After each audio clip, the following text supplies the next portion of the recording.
Bem-vindo ao podcast Economia de Saúde, trabalho feito para o Colégio Santos Dumont. A gente vai abordar dois temas sobre esse tipo de assunto. O primeiro tema é o quanto a pandemia coronavírus afetou a economia mundial. E ele vai ser apresentado por mim, vai ser comentado e discutido, né? O segundo tema vai ser saúde pública versus saúde privada. Vai ser apresentado, comentado e discutido também por Ana Caroline e Davi Pérez.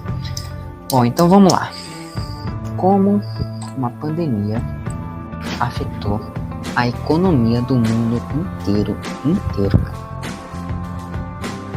Surreal. Vamos lá.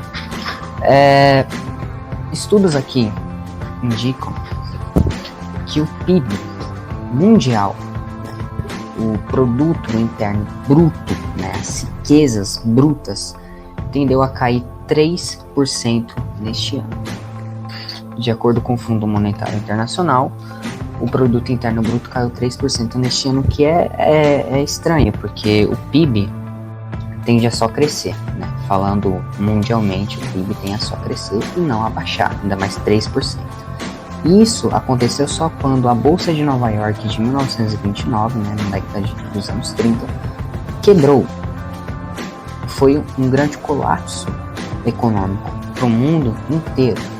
Para você ver quanto saúde é importante. Mas por que isso aconteceu? A gente sabe que, por causa da quarentena, várias empresas teve que serem restritas ou fechadas temporariamente. Várias pessoas ficaram desempregadas, claro, ou suspensas dos seus empregos, que também causou o desemprego. E isso a gente sabe que se não tem comércio, não tem economia, não tem dinheiro girando no mercado. Muitos países foram sofrendo muitos danos, E os que mais sofreram danos foram, por incrível que pareça ou não, acho que não, foram da América Latina. Os da América Latina foram os que mais sofreram dano. O seu PIB, caiu 7,9%. O continente por inteiro caiu 7,9% do seu PIB. Um dos países mais afetados foram dois, Argentina e Equador. A Argentina fechará com 12,3% a menos do seu PIB. Eu fico falando muito PIB, mas querendo ou não, PIB é importante, porque é a soma de todas as riquezas de um país. Então, se isso cair, o país não está muito bem, Então, ou seja, com essa porcentagem baixa, voltando à Argentina, o que aconteceu? A dívida externa da Argentina tendeu a aumentar. Então, ou seja, 358 bilhões, convertendo de 66 bilhões de dólares, 358 bilhões de reais a Argentina tem que pagar em dívidas externas, A Argentina não está nem um pouco bem, ainda mais com a pandemia. Voltando aqui para a América Latina, temos o Equador, O Equador teve a sua dívida externa chegando a 68,9% do seu PIB, Mais do que a metade. É muita coisa, cara, muita coisa. E se a gente falar de América Latina, a gente obviamente tem que falar do Brasil. Então, como que o Brasil tá nessa história? Como que o Brasil tá Como que o Brasil se deu com isso aí? Nada bem, O país, ele teve um desenvolvimento até que bom este ano, nessa exata data, 12 de 11 de 2020, ele teve um desenvolvimento bom em geral de todos os países da América Latina, não mundialmente falando, até que não foi tão afetado, Teve um crescimento, mas a gente sabe que pela primeira vez na história o dólar chegou a R$6. R$6 o dólar. É muita coisa. E a nossa dívida externa está quase chegando a 100% do nosso PIB. 91,5% do PIB é de dívida externa do Brasil. É muita coisa, cara. 91,5% do PIB do país é dívida externa. Dívida externa, cara.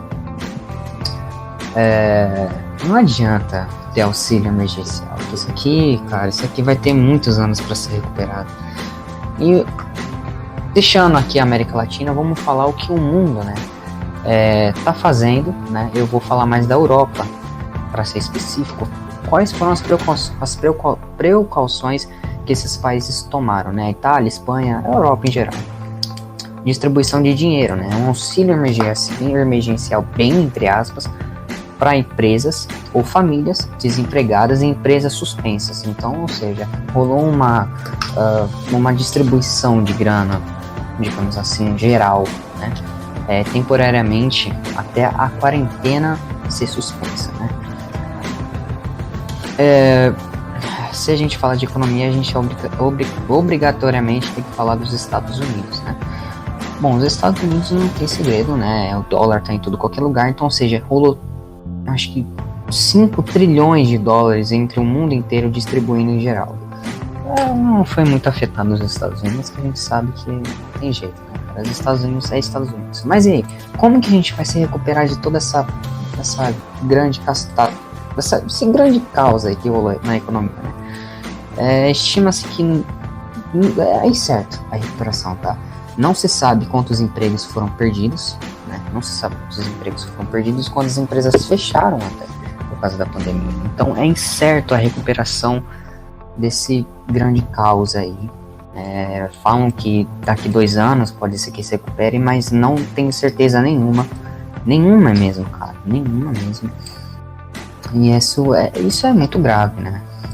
Pra você ver quanto saúde tem impacto num país, né, cara? Porque sem o povo não tem dinheiro, não tem comércio, não tem nada. Então,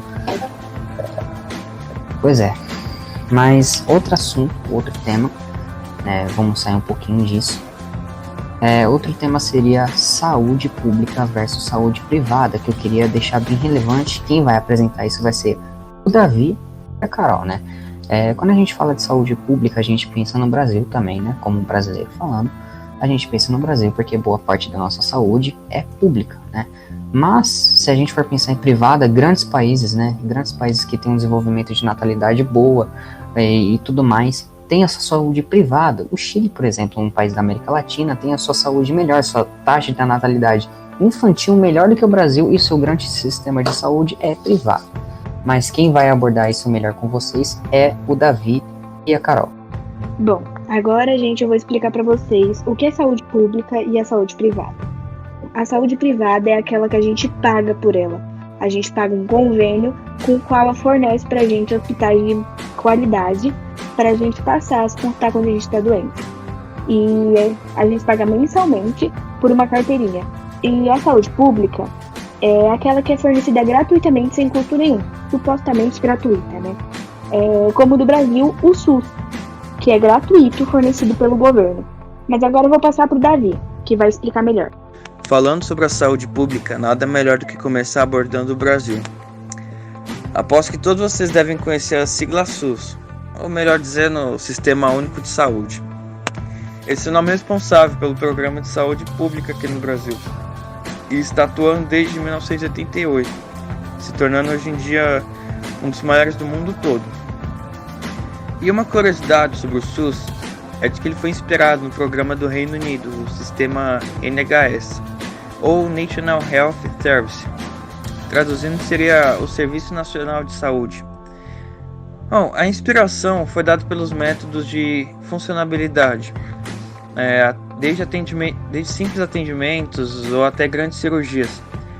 Claro, de maneira mais moderada, porque o sistema do Reino Unido está entre um dos melhores do mundo todo, enquanto do Brasil está entre um dos piores. Bom, voltando para o Brasil, em uma pesquisa do IBGE, vimos que a população brasileira dependente do SUS chegou à marca de 71,5%. Bom, esse número grande nos mostra quase toda a população brasileira inscrita no programa do SUS.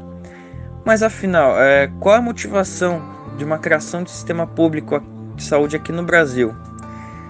Então, o SUS ele veio para alterar a desigualdade que existe aqui no Brasil, a desigualdade da assistência de saúde.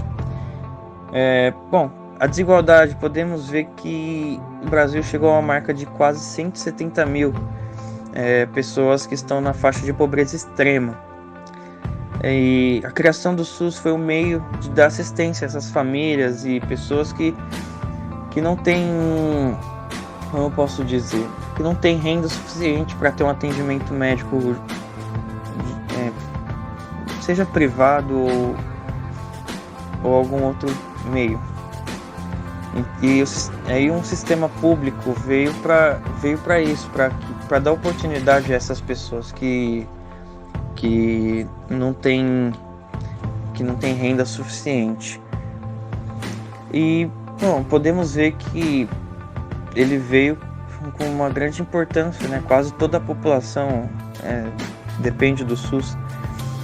Bom, e uma pergunta muito frequente é se a gente paga pelo SUS, se afinal das contas a gente acaba pagando pelo SUS. E respondendo isso sim, a gente paga pelo SUS. Bom, em uma pesquisa que eu fiz, eu descobri que a gente paga cerca de R$ 2.200 no ano em impostos afins do SUS. Claro, a gente não paga diretamente o SUS, né? Mas em forma de imposto a gente acaba pagando indiretamente. E bom, a parte do pagamento do SUS a Carol vai explicar melhor. Eu vou passar para ela agora. Sempre tem aquela dúvida, né? A gente paga pela saúde? E a resposta, como já disse Davi, é sim, a gente paga, porque o imposto é muito alto no Brasil. E a gente está pagando ele por governo, no qual fornece pra gente essa saúde.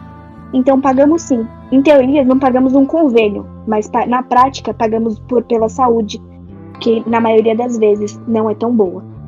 Bom, esse foi nosso podcast, espero que vocês tenham gostado. Quero agradecer pela atenção de todos e qualquer dúvida podem deixar aí no chat, a gente vai tentar responder vocês da melhor forma possível. Então é isso, pessoal. Obrigado pela atenção. Falou!